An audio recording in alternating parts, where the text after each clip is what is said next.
ಕೇವಲ ಇನ್ನು ಅರ್ಧ ಅಡಿ ಮಾತ್ರ ಬಾಕಿ ಇದೆ ಅಂತ ಹೇಳಲಾಗ್ತಾ ಇದೆ. ಕೊನೆಯ ಹಂತದ ಆಪರೇಷನ್ ನಡೀತಾ ಇರತಕ್ಕಂಥದ್ದು. ಕೊಳವೆ ಬಾವಿಗೆ ಬಿದ್ದ ಸಾತ್ವಿಕ್ ರಕ್ಷಣೆಗೆ ಕೊನೆಯ ಹಂತದ ಕಾರ್ಯಾಚರಣೆ. ಇನ್ನು ಕೇವಲ ಅರ್ಧ ಅಡಿ ಮಾತ್ರ ಬಾಕಿ ಇದೆ. ಆ ಅರ್ಧ ಅಡಿ ತೆಗೆದು ಬಿಟ್ರೆ ಮಗು ಇರುವ ಜಾಗಕ್ಕೆ ಪ್ಯಾರಲಲ್ ಆಗಿ ಹೋಗಿ ಸೇರ್ಕೋತಾರೆ ಸಿಬ್ಬಂದಿ. ಅಲ್ಲಿಂದ ಇಮಿಡಿಯೇಟ್ ಆಗಿ ಕೊಳವೆಯನ್ನು ಓಪನ್ ಮಾಡಿಕೊಂಡು ಮಗುವನ್ನು ಹುಷಾರಾಗಿ ತೆಗಿಬೇಕು. ಕೊಳವೆ ಓಪನ್ ಮಾಡಬೇಕಾದ್ರೂ ಕೂಡ ಮಗುವಿನ ಅಂಗಾಂಗಗಳಿಗೆ ಯಾವುದೂ ಡ್ಯಾಮೇಜ್ ಆಗಬಾರ್ದು. ಇದು ತುಂಬ ಕೇರ್ಫುಲ್ಲಾಗಿ ಮಾಡಬೇಕಾಗಿರೋದು. ಮತ್ತು ಈ ವಿಚಾರದಲ್ಲಿ ಎಕ್ಸ್ಪರ್ಟ್ಸ್ ಟೀಮೇ ಇರಬೇಕು, ಅವರೇ ಕೆಲಸವನ್ನು ಮಾಡಬೇಕು. ಈ ಬಗ್ಗೆ ಕೂಡ ಮತ್ತಷ್ಟು ಮಾಹಿತಿ ನನ್ನ ಕೊಲೀಗ್ ಪುರುಷೋತ್ತಮ್ ಅವರಿಂದ. ಪುರುಷೋತ್ತಮ್, ಇನ್ನು ಅರ್ಧ ಅಡಿ ಅಂತಂದರೆ ಫೈನಲ್ ಕೊನೆಯ ಹಂತದ ಆಪರೇಷನ್ ಹೇಗೆ ನಡೆಯುತ್ತೆ? ಇನ್ನು ಅರ್ಧ ಅಡಿ ಯಾವ ರೀತಿ ತೆಗಿತಾರೆ, ಮಗುವನ್ನು ಹೇಗೆ ಎತ್ಕೋತಾರೆ ಹೊರಗಡೆಗೆ ಅಂತ? ಮೊದಲನೇದಾಗಿ ಏನು ಅಂತಂದರೆ ಅತಿ ಸೂಕ್ಷ್ಮವಾದಂಥ ಕೆಲಸ. ಯಾಕಂತಂದರೆ ಇಷ್ಟೊತ್ತಿನವ್ರಿಗೂ ಏನು ಮಾಡಿದ್ರು ಅದು ಏನಂತಂದರೆ ಏನು ಕೊಳವೆ ಬಾವಿ ಇರುತ್ತೆ ಆ ಕೊಳವೆ ಬಾವಿನ ಹೊರತುಪಡಿಸಿ ಬೇರೆ ಕಡೆ ಇತ್ತು. ಯಾಕಂತಂದರೆ ಅದನ್ನು ಹೊರತುಪಡಿಸಿ ಒಂದು ಅದರಿಂದ 4 ಫೀಟ್ ಇಂದ ಅಂತರದಲ್ಲಿ ಈ ರೀತಿ ತೆಗಿತಾ ಇದೆ. ಆದರೆ ಈಗ ಏನು ತೆಗಿತಾ ಇದ್ದಾರೆ ಇದು ಏನಂದರೆ ಕೊಳವೆ ಬಾವಿಯಲ್ಲಿ ಕೂಡ ತೆಗಿತಾ ಇರ್ತಾರೆ ಅಂತ. ಯಾಕಂದರೆ ಕೊಳವೆ ಬಾವಿಯಲ್ಲಿ ನಾವು ಏನು ತೆಗಿತಾ ಇರ್ತೀವಿ, ಆ ಕೊಳವೆ ಬಾವಿಯಲ್ಲಿ ತೆಗಿತಾ ಇದ್ದಾಗ ಅದಕ್ಕೆ ಯಾವುದೇ ರೀತಿ ಧಕ್ಕೆ ಆಗದ ಹಾಗೆ ನಾವು ಮಗುವನ್ನು ಹೊರಗಡೆ ತೆಗಿಬೇಕಾಗತ್ತೆ. ಆ ಕಾರಣಕ್ಕಾಗಿ ಏನು ಅಂತಂದರೆ ಏನು ಅಡ್ಡಲಾಗಿ ಸುರಂಗ ಮಾರ್ಗ ತೆಗಿತಾ ಇದ್ದಾರೆ, ಆ ಅಡ್ಡಲಾಗಿದ್ದ ಸುರಂಗ ಮಾರ್ಗವನ್ನು ತೆಗಿತಾರೆ. ಆ ಸುರಂಗ ಮಾರ್ಗದ ತೆಳಗಡೆ ಏನು ಅಂತಂದರೆ ಒಂದು ಮಗುನ ಹೊರಗಡೆ ಕರ್ತಾರೆ. ಆ ಹೊರಗಡೆ ತದ ನಂತರ ಆ ಮಗುನ ಸೇಫಾಗಿ ಮೊದಲನೇದಾಗಿ ಏನು ಚಿಕಿತ್ಸೆ ನೀಡ್ತಾರೆ. ಇನ್ನು ನಿಮಗೆ ನಾನು ದೃಶ್ಯಲ್ಲೂ ಕೂಡ ತೋರಿಸ್ತಾ ಹೋಗ್ತೀನಿ ಅರವಿಂದ್. ಏನಂತಂದರೆ ಆ್ಯಂಬುಲೆನ್ಸ್ ಕೂಡ ಸ್ವಲ್ಪ ಸಿದ್ಧತೆ ಮಾಡ್ಕೊಂಡಿದ್ದಾರೆ. ಯಾಕಂತಂದರೆ ಆ್ಯಂಬುಲೆನ್ಸ್ ಪ್ರಮುಖವಾಗಿ. ಇನ್ನು ಆ್ಯಂಬುಲೆನ್ಸ್ನಲ್ಲಿ ಕೂಡ ಏನು ಅಂತಂದರೆ ಏನು ಸಾತ್ವಿಕ್ ಅವರ ತಾಯಿ ಇದ್ದಾರೆ, ತಾಯಿಯವರು ಕೂಡ ಕೂಡಿಸಲಾಗಿದೆ. ಯಾಕಂತಂದರೆ ಇಲ್ಲಿಂದ ಏನು ಅಂತಂದರೆ ಮೊದಲನೇದಾಗಿ ಅವರು ಪ್ರಾಥಮಿಕ ಚಿಕಿತ್ಸೆ ಕೊಡ್ತಾರೆ. ಪ್ರಾಥಮಿಕ ಚಿಕಿತ್ಸೆ ಕೊಟ್ಟ ನಂತರ ಇಲ್ಲಿಂದ ಏನು ಅಂತಂದರೆ ಇಂಡಿ ಒಂದು ತಾಲೂಕು ಆಸ್ಪತ್ರೆಗೆ ಕರ್ಕೊಂಡು ಹೋಗಲಾಗುತ್ತೆ. ಇಂಡಿ ತಾಲೂಕು ಆಸ್ಪತ್ರೆಗೆ ಕರ್ಕೊಂಡು ಹೋಗಿ ಅಲ್ಲಿ ಒಂದು ಪ್ರಾಥಮಿಕ ಚಿಕಿತ್ಸೆ ನೋಡಿ ಮತ್ತು ಮಗುವಿನ ಪರಿಸ್ಥಿತಿ ಯಾಕೆಂದರೆ ಅಂತಂದರೆ 12 ಗಂಟೆ ಅಂತಂದರೆ 13 ಗಂಟೆ ಅಂತಂದರೆ ಅದೇನು ಅತಿ ಕಡಿಮೆ ಸಮಯ ಏನಲ್ಲ. ಯಾಕಂತಂದರೆ ಅಷ್ಟೊತ್ತಿನ ಮಟ್ಟಿನವರೆಗೂ ಆಕ್ಸಿಜನ್ ಕೊಟ್ಟರು ಕೂಡ ಸಂಪೂರ್ಣವಾದಂಥ ಒಂದು ಉಸಿರಾಟಕ್ಕೆ ತೊಂದರೆ ಆಗಿಲ್ಲ ಅಂತ ಇರಲ್ಲ. ಆ ಕಾರಣಕ್ಕಾಗಿ ಉಸಿರಾಟದ ಪರಿಸ್ಥಿತಿ ಯಾವ ರೀತಿ ಇದೆ ಮತ್ತು ಮಗುವಿನ ಪರಿಸ್ಥಿತಿ ಇದೆ, ಆಮೇಲೆ ಒಳಗಡೆ ಬಿದ್ದಾಗ ಯಾವ ರೀತಿ ಯಾವುದು ಪೆಟ್ಟಾಗಿದೆ ಎಲ್ಲವನ್ನೂ ಪರೀಕ್ಷೆ ಮಾಡಿ ತದನಂತರ ಅವಶ್ಯಕತೆ ಬಿದ್ದಲ್ಲಿ ಅವರು ಏನು ಅಂತಂದರೆ ಜಿಲ್ಲಾ ಆಸ್ಪತ್ರೆ ಕೂಡ ರವಾನಿಸಲಿಕ್ಕೆ ಒಂದು ಪ್ಲಾನ್ ಮಾಡ್ಕೊಳ್ಳಲಾಗಿದೆ ಅಂತ ಹೇಳ್ಬೋದು. ಈ ನಿಟ್ಟಿನಲ್ಲಿ ಈಗ ಆಲ್ರೆಡಿ ಏನು ಅಂತ 2 ಆ್ಯಂಬುಲೆನ್ಸ್ಗಳನ್ನ ಸೇರಿದಂತೆ 108 ಕೂಡ ಒಂದನ್ನು ಕೂಡ ಕರೆಸಲಾಗಿದೆ. ಸಂಪೂರ್ಣವಾದಂಥ ಆರೋಗ್ಯ ಇಲಾಖೆ ಸಿದ್ಧತೆಯಲ್ಲಿದೆ, ಸಿದ್ಧಗೊಂಡಿದೆ ಅಂತ ಹೇಳ್ಬೋದು. ಇನ್ನು ಕೆಲವೇ ಕ್ಷಣಗಳಲ್ಲಿ ಏನು ಅಂತಂದರೆ ಸಾತ್ವಿಕನ ಸುರಕ್ಷಿತವಾಗಿ ಹೊರ ತೆಗಿತಾರೆ ಅನ್ನೋ ಆಶಾಭಾವನೆ ಎಲ್ಲರೂ ಕೂಡ ಇಟ್ಕೊಂಡಿದ್ದಾರೆ. Aravind. Okay Purushottam, thank you ತಮ್ಮ ಎಲ್ಲ ಮಾಹಿತಿಗಾಗಿ. ಆದಷ್ಟು ಬೇಗ ಮಗು ಹುಷಾರಾಗಿ ಹೊರಗೆ ಬರಲಪ್ಪ ಅಂತ ಸಮಸ್ತ ನಾಡಿನ ಜನ ಕೇಳ್ಕೊತಾ ಇದ್ದಾರೆ. ತುಂಬ ನೋವಿನ ಸಂಗತಿ ಈ ಥರದ್ದಾಗ್ಬಿಟ್ರೆ. ಪಾಪ ಆ ತಾಯಿ ಅದು ಹೇಗೆ ಕಳೆದ 14 ಗಂಟೆಯಿಂದ ದುಃಖವನ್ನು ತಡ್ಕೊಂಡಿರ್ಬೋದು ಅಂತ ಇಮ್ಯಾಜಿನ್ ಮಾಡ್ಕೊಳ್ಳಿ. ತಲೆ ಕೆಳಗಾಗಿ ಬಿದ್ದಂತಹ ಮಗು 14 ಗಂಟೆ ಆಗಿ ಹೋಗಿದೆ ಈಗಾಗಲೇ. ಇಡೀ ರಾತ್ರಿ ಕೊಳವೆ ಬಾವಿನಲ್ಲಿ ಕಳೆದಿದೆ. ಆರೋಗ್ಯವಾಗಿದ್ದು ಕೈಕಾಲು ಆಡಿಸ್ತಾ ಇತ್ತು, ನಿಜ. ಎಲ್ಲವೂ ಕೂಡ ಮಾನಿಟರ್ ಮಾಡ್ತಾ ಇದ್ದಾರೆ. ಈಗಲೂ ಕೂಡ ಕ್ಯಾಮ್ರಾ ಬಿಟ್ಟಿದ್ದಾರೆ. ಕ್ಯಾಮ್ರಾ ಮುಖಾಂತರ ಮಗುವಿನ ಕಾಲನ್ನು ನೋಡ್ತಾ ಇದ್ದಾರೆ. ಯಾಕೆಂದರೆ ಮಗು ಮತ್ತಷ್ಟು ಆಳಕ್ಕೆ ಹೋಗಬಾರ್ದಲ್ಲ, ಜರುಗಬಾರ್ದು, ಮಗು ಅಲ್ಲೇ ಇರಬೇಕು. ಇಲ್ಲಾಂದರೆ ಆಳಕ್ಕೆ ಹೋದಷ್ಟು ಮತ್ತೆ ಇವರು ಮತ್ತೆ ಕೊರಿಬೇಕಾಗುತ್ತೆ ಭೂಮಿನ.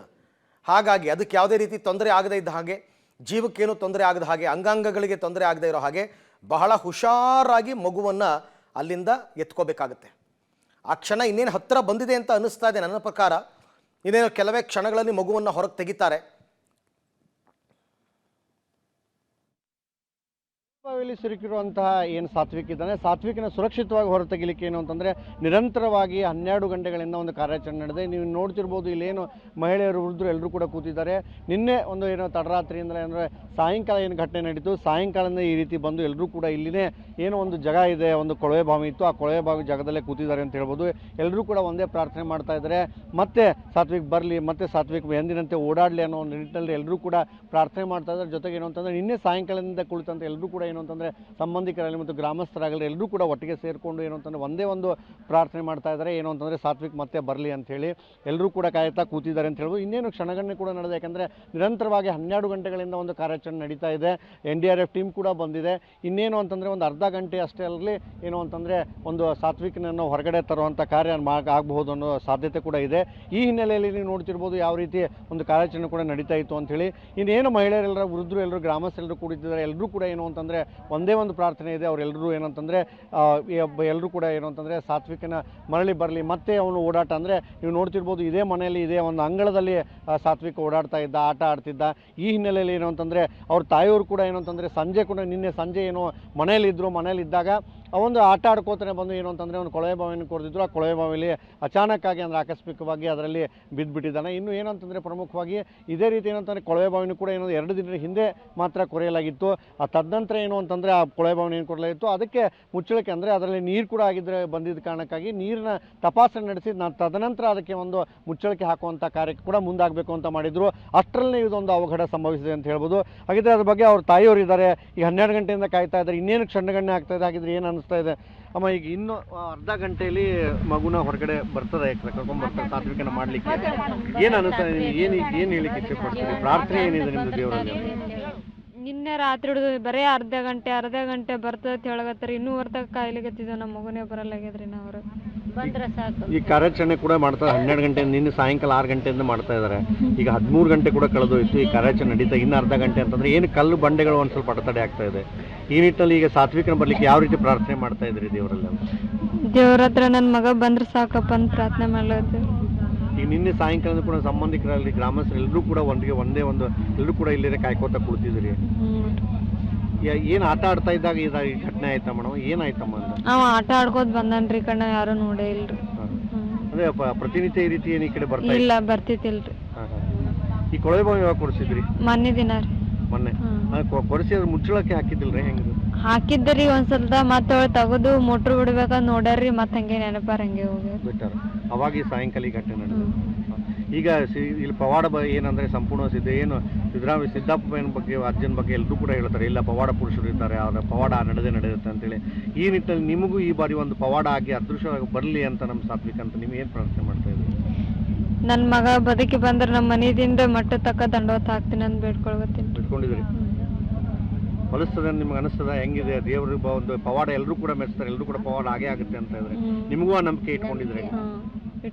ಓಕೆ. ಈ ರೀತಿ ಏನು ಅಂತಂದರೆ ಪೂಜಾ ಅವರು ಅಂದರೆ ಏನು ಸಾತ್ವಿಕ ಅವ್ರ ತಾಯಿ ಕೂಡ ಒಂದು ಸ್ಪಷ್ಟವಾದ, ನಾನು ಕೂಡ ಪ್ರಾರ್ಥನೆ ಮಾಡ್ಕೊಂಡಿದ್ದೀನಿ. ಏನು ಅಂತಂದರೆ ಏನೋ ಒಂದು ಸಿದ್ದಪ್ಪ ಮುತ್ತೈದಾನೆ ಅವನು ಏನಂದರೆ ನಂದು ಏನು ಪ್ರಾರ್ಥನೆ ಸಾತ್ವಿಕ ಸುರಕ್ಷಿತವಾಗಿ ಬಂದ ನಂತರ ನಾನು ಒಂದು ದೀಡಮ್ಸ್ ಕೂಡ ಆ ಕಡೆ ಹಾಕ್ತೀನಿ ಅನ್ನೋದನ್ನು ಅವನು ಪ್ರಾರ್ಥನೆ ಮಾಡ್ಕೊಂಡಿದ್ದೆ. ಮತ್ತು ಏನೋ ಒಂದು ಪ್ರಾರ್ಥನೆ ಮಾಡ್ಕೊಂಡಿದ್ದೆ, ಅದು ಕೂಡ ಈಡೇರಲಿ. ಆದಷ್ಟು ಬೇಗ ಸಾತ್ವಿಕ ಹೊರಗಡೆ ಬಂದು ಮತ್ತೆ ಎಲ್ಲರಂತೆ ಪ್ರತಿನಿತ್ಯದಂತೆ ಇದೇ ಆವರಣದಲ್ಲಿ ಓಡಾಡಲಿ ಅನ್ನೋದು ಎಲ್ಲರ ಆಶೆ ಆಗಿದೆ ಅಂತ ಹೇಳೋದು. ವಿಜಯಪುರದ ಕ್ಯಾಮ್ರಾ ಪರ್ಸನ್ ಸುನೀಲ್ ಜೊತೆ ಪುರುಷೋತ್ತಮ್ ಕುಲಕರ್ಣಿ, ಪಬ್ಲಿಕ್ ಟಿವಿಗಾಗಿ.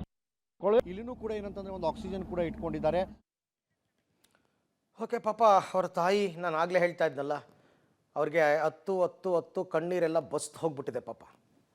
ಎಲ್ಲ ರೀತಿ ಹಾರೈಕೆಗಳು ತುಂಬ ಸರ್ತಿ ಈ ಥರ ಸಮಸ್ತ ಜನರ ಹಾರೈಕೆ ಫಲಿಸಿದೆ. ಈ ಸರ್ತಿನೂ ಆಗುತ್ತೆ ಅಂತಕ್ಕಂಥ ನಂಬಿಕೆಯನ್ನು ಪ್ರತಿಯೊಬ್ಬರು ಕೂಡ ಇಟ್ಕೊಂಡಿದ್ದಾರೆ. ಅದು ಆದಷ್ಟು ಬೇಗ ಆ ಮಗುವನ್ನು ಹೊರಗೆ ತೆಗಿಲಿ ಅಂತಕ್ಕಂಥ ನಿರೀಕ್ಷೆಯ ಕಣ್ಣುಗಳಿಂದ ಕರ್ನಾಟಕದ ಜನತೆ ಇದು ಹೇಗೆ ನಡೆಯುತ್ತೆ ಆಪರೇಷನ್ ಅಂತಕ್ಕಂಥದ್ದನ್ನು ಸೂಕ್ಷ್ಮವಾಗಿ ಗಮನಿಸ್ತಾ ಇದ್ದಾರೆ. ತುಂಬ ಜವಾಬ್ದಾರಿ ಇದೆ ಆ ತಂಡದ ಮೇಲೆ. ಆ ಜವಾಬ್ದಾರಿಯನ್ನು ಅವರು ಯಶಸ್ವಿಗೊಳಿಸ್ಕೋಬೇಕು ಅಷ್ಟೇ.